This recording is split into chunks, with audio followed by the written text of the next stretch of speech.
Get up, gearheads. The cars are rolling in for Caffeine and Octane, the largest monthly car show in America. Fill up on some coffee, top off the octane, and head on down. Look at this power wagon. Just looks like gnarly man truck. This appears to be a very early MG. These cars were primarily wood.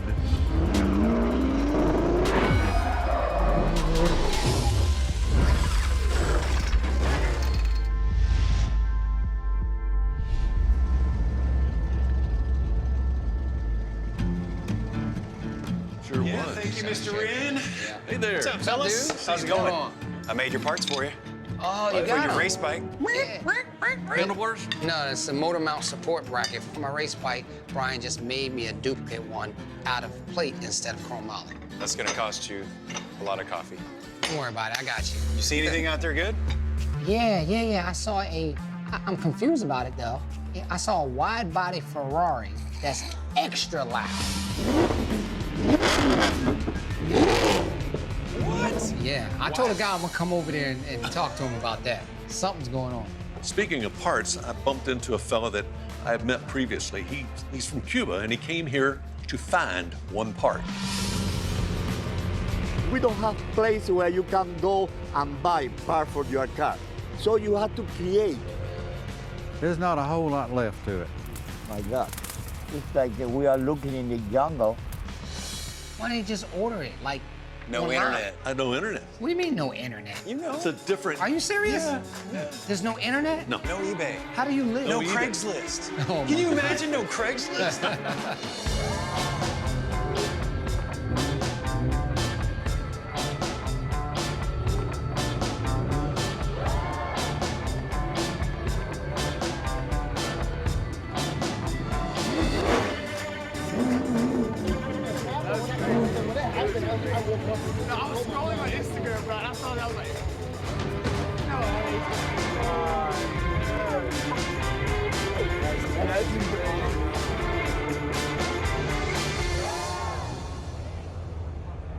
What the? What is this? A drift car. Dude. A Ferrari. Yeah. A drift car. Yes. You can drift anything. A Ferrari, though? Yes.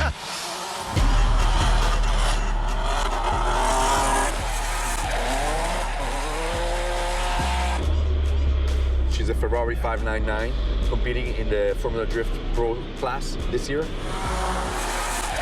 This is the first professional drifting Ferrari in the world. This is crazy. I go fast in straight line. You put it sideways. Yeah, I put it sideways.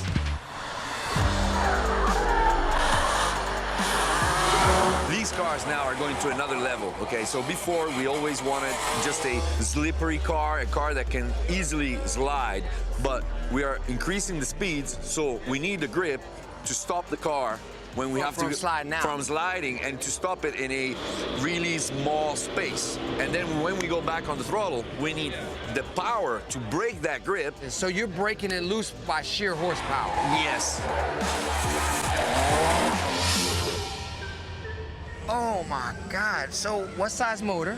V12, 6 liter. How much horsepower? Well, it made 620 horsepower.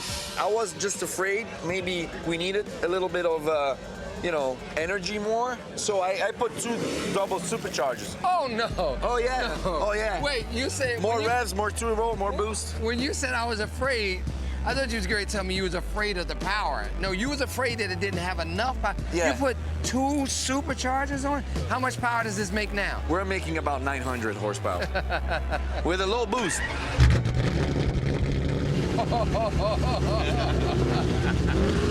What? Twin superchargers. Not 1, 2.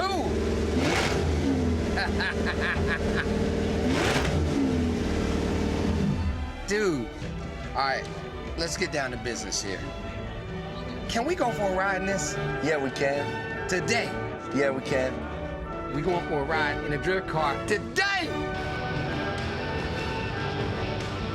thing is a monster, man. Ridiculous.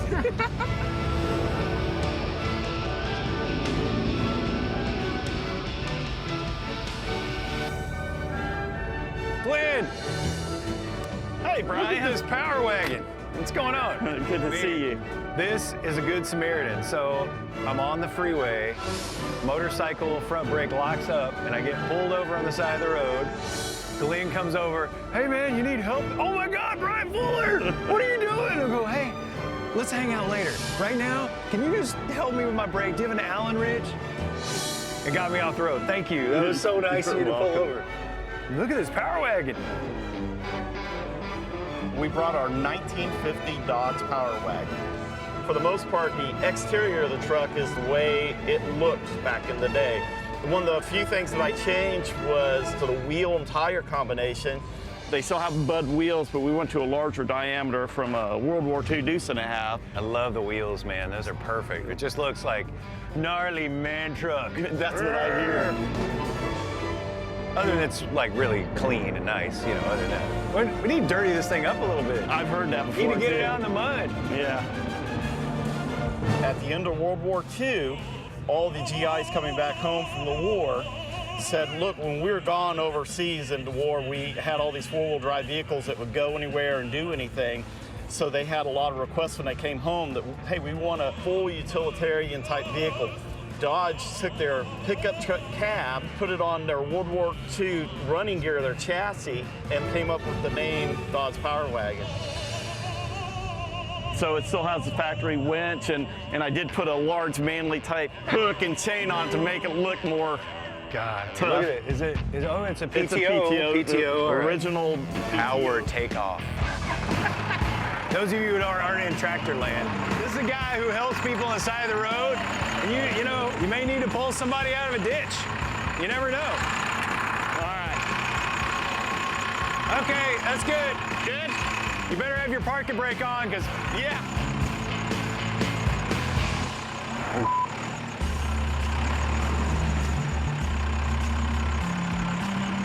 I'm losing.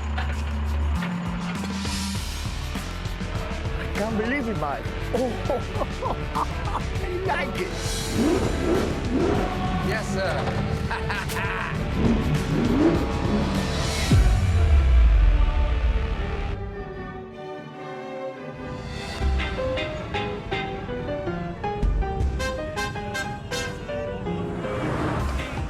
I had the pleasure to meet Demetrio Montalvo at a previous Caffeine and Octane event.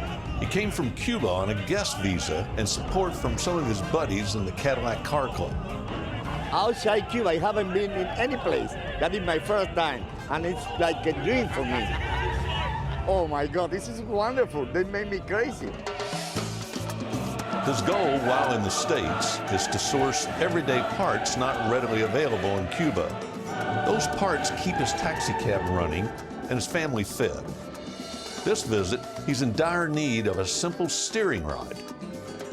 If you can find somebody who has that kind of technical ability, and he is a mechanical engineer by profession. We don't have place where you can go and buy parts for your car. So you have to create. To see what this guy can do with nothing is a lost art, or is a dying art in this country. On another visit to the States, Demetrio invited me to his friend's home to check out some cars and help him locate a steering rod. Without hesitation, I made the drive in one of my favorite Jags. Chip, you finally made it on the other side of the track. The home lets me out from time to time. Good to see you. Man. Pleasure. Let me say you the truth. I didn't believe that you would come in. Yes, I see that you will never come. Thank you very much. When'd you get in? Okay, this morning. I arrived just this morning. Oh, really? I already wake up.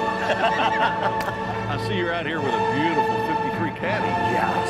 That's pretty. That is pretty. And that's the one to have. Yes. We have a, what is this? 41 Packard. This is neat. Super 8. That's correct. Cabriolet. Oh, great looking car. And you just don't see many of them. You know, Packard in the day, their motto was, ask the man that owns one. Is it one of your projects? Yes, Yeah? one of my projects. This is great. I've read the books that have come out of Cuba on the Cuban car culture.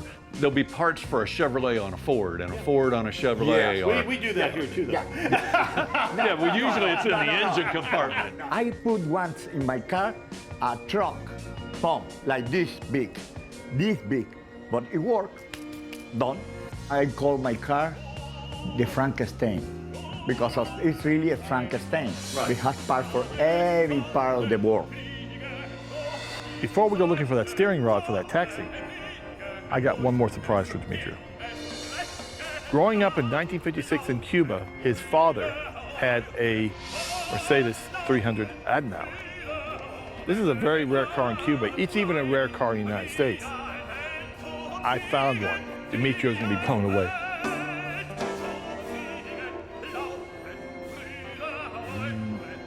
My holy God! I can't believe it, Mike. Mike, this is an hour, Mike. It's the car of my father. My God, Mike. Oh, I like it. He was speechless. And he doesn't seem like the kind of guy that can be speechless very often. Oh my God. Looks like it's all there. Oh, where did you find it? West Virginia. My God. Sitting in a barn for 47 years, condition this car is, shall we say, questionable. However, having seen what they do in Cuba with cars that have been used as taxis for the last 50 years, if anybody can do it, he can. Oh my God. Now, I got another thing. We're trying to locate you for your 53 Oldsmobile in Cuba. Which Oldsmobile? Your Oldsmobile in Havana. I come to the United States to try to find the piece for my Oldsmobile. I find the car that my father has in Cuba in the 1955. I get so happy that I want to say, I forget why I come to the United States. So you're looking for a steering partner? Yeah. Yes. I forget it. Maybe I can help you find one of those. Okay, it would be a good idea. It's basically called a steering bar. So when you turn the wheels, that's what makes them both go in the same direction. Finding it? Yeah, I can find it. So I'm going to tap into some of my online resources for the steering rod. In the meantime, I sent the guys to search at a salvage yard, one that specializes in cars from the era. Where is your Automobile? Back over here. It's on the very back row. I use this car for living. If I don't have this car, my family would go to starve. So it's very important because the one I have in my car is not in the good condition.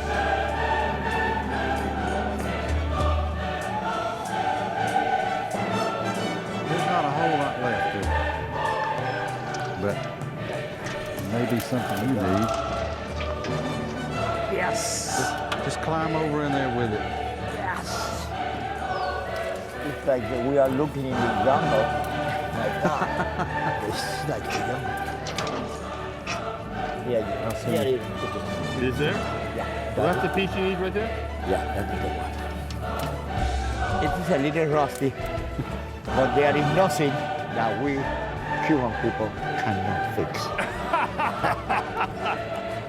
So now that I can find it, I can make it that easy, and my life will be easy. My family life will be easy too. So now I am very happy, very, very happy. Period. How long have you been looking for that part? I said like 2 years. Wow, it's a done deal. Yeah, we're going to work. I am very happy.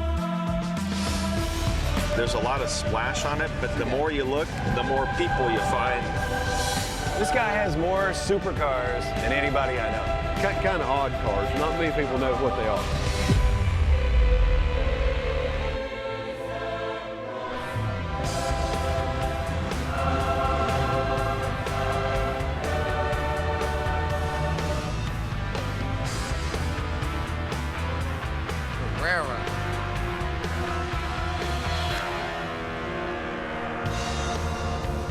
That's the same car.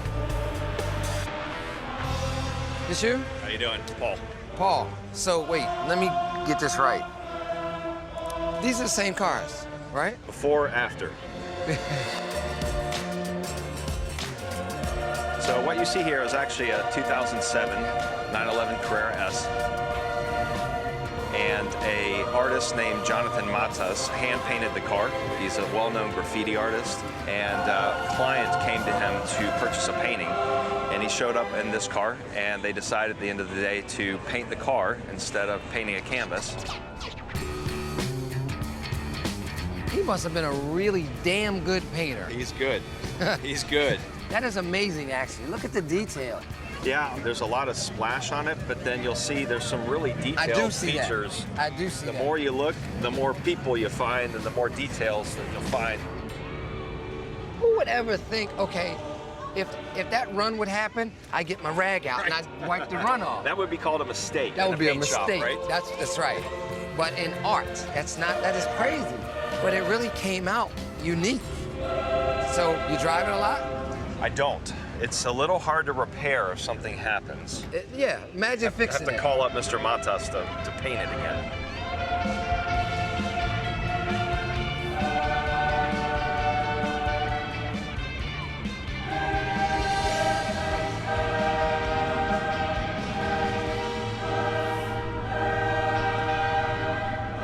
Jeff, it's like they just keep coming out. They're just like, it's like an infinity pool. It just keeps spilling over way cool cars. This guy has more supercars. Of course, they're from like 1910 than anybody I know. Kind of odd cars. Not many people know what they are. Is that the Himalaya? Yeah, it's the Himalaya. H.A. Moyer, made Syracuse, New York. Yeah, sorry. But it's a 500 cubic inch motor, 48 horsepower. It's made in Syracuse, New York. The manufactured about 500 cars. So we're left with 10 Moyers now, and there's 2 of these 48 horsepowers left. 10 out of 500 were left? Yep. And the car never was restored. They touched up the paint. Still has the original leather from 1913. God, look at that thing. I love the patina, man. And these look like the old grandma couches, you know, and leather. And I love that wear. I mean, it just looks so perfect. And then underneath the seat here is the original instructions for the car. In case you forget, you can always refer to your instruction manual under the seat. Man, I think you would probably need that on one of these. I sure wouldn't know what to do. And then here's your gas gauge in case you forget. Did that come with it? Yeah, it always works. You just stick it in there, and wherever it lands, you can figure it out. We still use these on ours. Yep. It's like the first thing to go in an old car is the gas gauge. Yep. Am I right? Like gas gauge never works. Yep. But in 1913, hey, as long as you have a stick, they always work. And this is so cool. Oh, riding in style, baby. Oh. This appears to be a very early MG. These cars were primarily wood.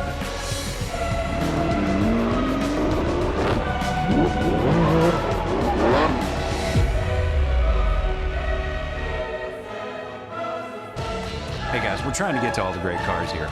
Look at Skip. Look what he's rolling around on. You can't see all the cars in one event. All you gotta do is check out caffeineandoctane.com.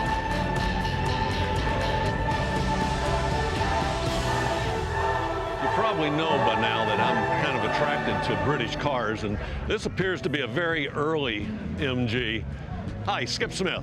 I'm Ronald Vogt. Nice to meet you. Nice to meet you. What year is this car? This car is 1931. 31, and it is a M-type. M-type.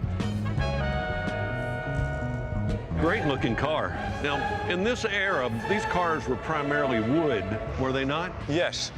The car is built on its steel chassis, right? And from the firewall back, everything is wood. Is wood. And the early models were covered in fabric rather than metal, and they used an artificial version of leather. This is great. What's the power plant in this? What kind of engine? The power plant is an 847cc overhead cam engine. I do not know why, but they needed an overhead cam to make 20 horsepower. It's not a fast car by any means of the imagination. That is the motometer. Right. That measures the temperature. That was actually an accessory. The car came from the factory without that. That was not standard equipment. Yeah, and you could go out to a gas station or a dealership and buy one of these. There's dozens and dozens of different styles and different models. Very nice restoration on this. Not over the top. Do you drive this? Yes, I drive it all the time. Did you drive it here today? Yes, of course. Fantastic. And I got a flat tire on the way out here. That's why I was late. And my spare doesn't fit in the trunk, so I had to take an Uber home. Get the spare, come back. Did you carry the spare in the Uber? Yes. That's great.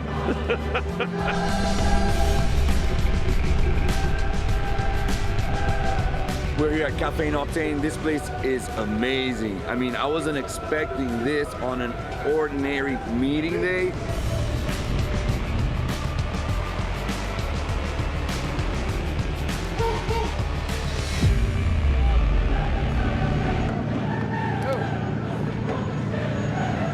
Hey, Ricky. You said we was gonna go for a ride. And I'm a man of my word. Come on.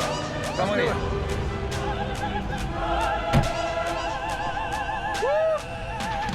I'm done.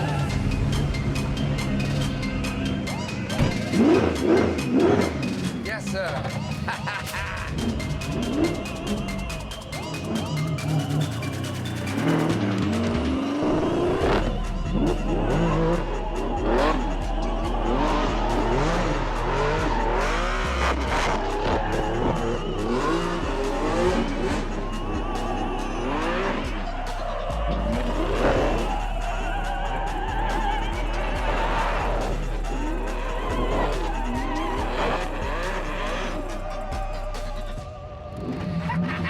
How was that?